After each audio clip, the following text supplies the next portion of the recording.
La Fuerza del Pueblo rechazó el aumento a la tarifa del agua que anunció la Corporación de Acueductos y Alcantarillados del Gran Santo Domingo.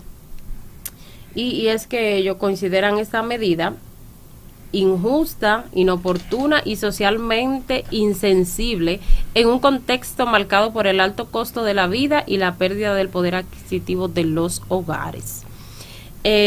Yo de manera particular no es que voy a decir que estoy en desacuerdo en el aumento, porque si la institución considera necesario. Ahora, el aumento, según estaba viendo las informaciones, es hasta de un 500%.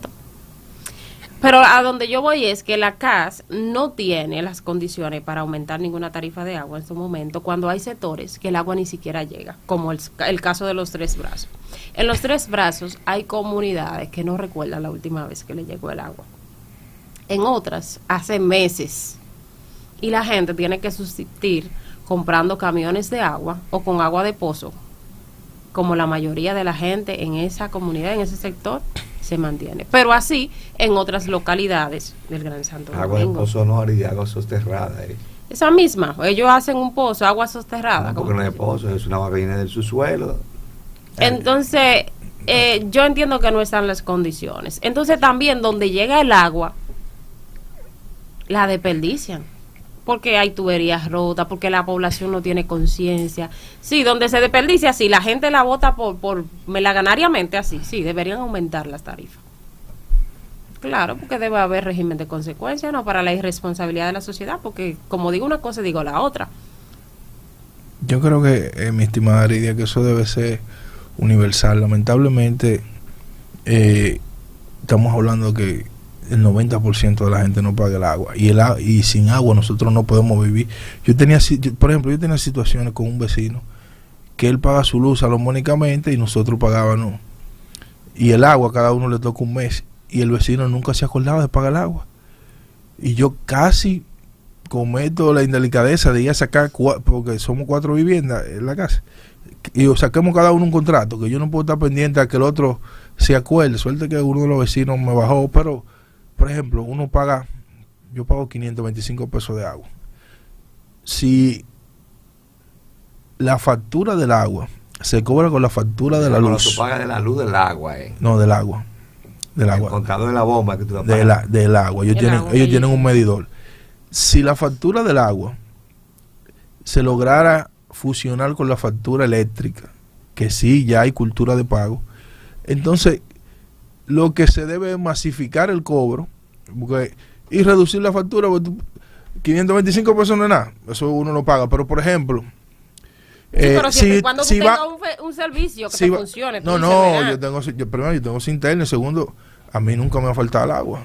Pues gracias a Dios. Gracias al Señor. Pero hay en lugares que el agua nunca llega, Luis. Sí, pero en esos casos yo digo, bajen la factura y que la pague todo el mundo, 200, 300 pesos, y que todo el mundo pague 300 pesos, pues entonces va a aumentar la recaudación. Allá hay un pozo soterrado. No hay pozo. ¿Llega normal agua? Sí. Pero entonces llega 2 veces a la semana. Llega normal. Pero no diario. No, diario no, pero en ninguna parte llega diario, Elías. Pero venga acá, hermano. Lo que pasa es que nosotros tenemos una cisterna, se llena la cisterna y ya uno no tiene problema. Cisterna. Ok. Entonces, maestro, básicamente uno lo que aspira es que la población se comience a crear esa cultura. ¿Cómo se crea? Fusionando la factura. Póngalo de a 100 o 150 pesos. Si todo el mundo paga 150 pesos, no hay que aumentar el agua, sino hay que bajarla y que la pague todo el mundo, porque estamos hablando que el 80% de la población no la paga, y el agua es fundamental para la vida de los seres, seres humanos. Ni siquiera la basura casi la pagamos nadie. Aquí sí, pero vamos a empezar con el agua, porque la basura va a ser otro tema. No, pero aquí hay que meterse en cintura. Aquí hay que pagar los 3 golpes: pagar la agua junto, electricidad y basura, porque son servicios públicos que de una u otra forma hay que cooperar con eso. Entonces lo que pasa es que nosotros nos acostumbramos a los dominicanos a lo fácil, a lo dado. Y por eso la sociedad está así, que cuando se inventan cualquier asunto de impuestos, todo el mundo está gritando porque nadie quiere pagar. Que no hay unificación de criterio. Mira, mañana el gobierno hace una propuesta y dice, mira, yo voy a tratar de que todo el mundo pague el agua, vamos a alinearnos, y los partidos de oposición le van a decir que sí. Desde que el gobierno lo anuncie, lo primero que van a hacer es darle funda, que está acabando con el país. Son los mismos partidos de oposición. Para buscar simpatía. Entonces, en una sociedad así, no vamos para ninguna parte, lamentablemente. Mira, yo entiendo que, como dije, no es que estoy en desacuerdo con el aumento, sino que yo entiendo, lo primero es que la CAS debió hacer una campaña, ¿no? Informar a la población y hacer una campaña también para resolver esos temas de escasez, de resolver esas tuberías que están rotas en muchísimas partes, que hay muchísimas denuncias aquí en todo el país, en diferentes localidades, y resolver todos esos asuntos. Yo creo que la gente, la mayoría, no toda, porque hay gente, ¿verdad?, que le encanta el dado. Pero si realmente se ofrecen los servicios eficientes, agua, luz, basura, como tú dices, la gente no está en desacuerdo. Porque ¿quién quiere vivir entre la basura? O sea, a mí no me importa pagar, pero que tú me recojas la basura. Claro. A mí no me importa pagar el agua, pero que tú me des el servicio. La luz, pero carajo, que yo tenga el servicio de electricidad. Pero es un tema del presupuesto, Aridia. Si la CAS no tuviera un presupuesto tan limitado para tener que suplir a una población completa, porque ese es el punto. A la CAS lo que más le interesa, porque yo lo he visto, por ejemplo en Gualey, que yo pasé, hay un tanque 1000 años ahí en Gualey, después de los bomberos.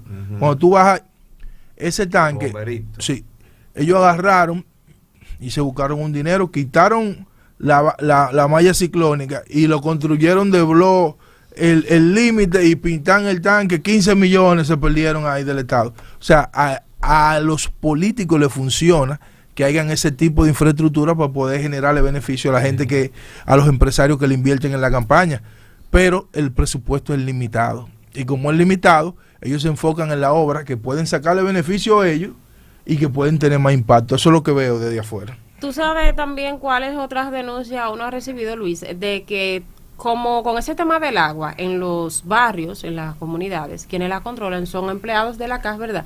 Pero son asimismo, cuando hay cambios de administración, nombran a gente de lo mismo barrio, de los gobiernos, gente que son de X partido. Entonces, adivina qué ocurre. Si hay una administración, ¿tú sabes lo que hacen? A veces le cierran a quienes entienden en una localidad que son de mayoría de otro partido. O sea, favorecen a la gente porque es un individualismo.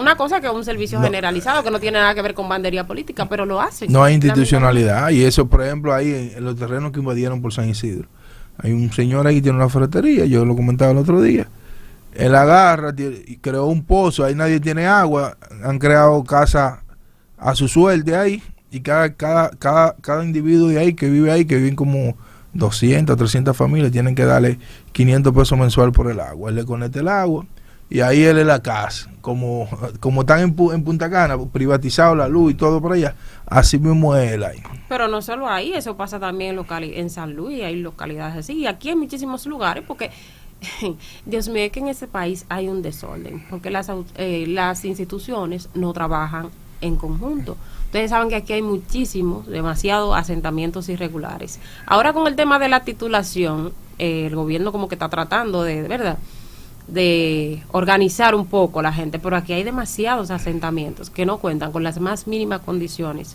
para establecerse, pero las autoridades los han dejado, y no es una cosa que sea de esta gestión, sino son cosas que se han venido dando desde hace años y años y años, y la gente, porque es un tema como de cultura también, porque no podemos culpar solo a las autoridades, es también la gente. Yo conozco gente que han sido desalojadas de a la orilla del río Sama, por ejemplo, en esos apartamentos que hicieron en Villa Liberación, y volvieron a vivir para el río Sama, para la orilla del río Sama. Para que le den otro. Claro que sí, eso es un tema de cultura. Ya dudo que a estas alturas ese tipo de cosas se den muy seguido, a menos que lo hagan vía otros familiares así, porque ya ahora la tecnología, ¿verdad?, y los registros son más avanzados, son vía digital y demás, y yo creo que es más complicado cometer esas irregularidades, pero sí se dan, lamentablemente. Así se lo hicieron a Balaguer ahí en la Ciénaga, cuando desalojaron y lo mudaron a la Caoba, volvieron a los 3 años para su nicho, contando que le dieran otro. Ay, pero Elías, porque lo que te digo, los dominicanos tenemos una cultura mala, porque que no nos podemos hacer lo loco y vivir culpando solo a las autoridades. Aquí esta población tiene que educarse, lamentablemente, porque tenemos nuestra cuota. Esa es una realidad. Pero bueno, esperamos que, como dice Elías, las generaciones futuras, porque yo no estoy esperanzada de ver mucha mejoría, ¿no?, en lo que me queda de vida. Es verdad. Pero yo espero que las generaciones futuras, por lo menos mi nieto, tan lindo que son, pues sí, puedan vivir ese cambio, señores. Ya. Vamos a un breve receso, pero regresamos en breve.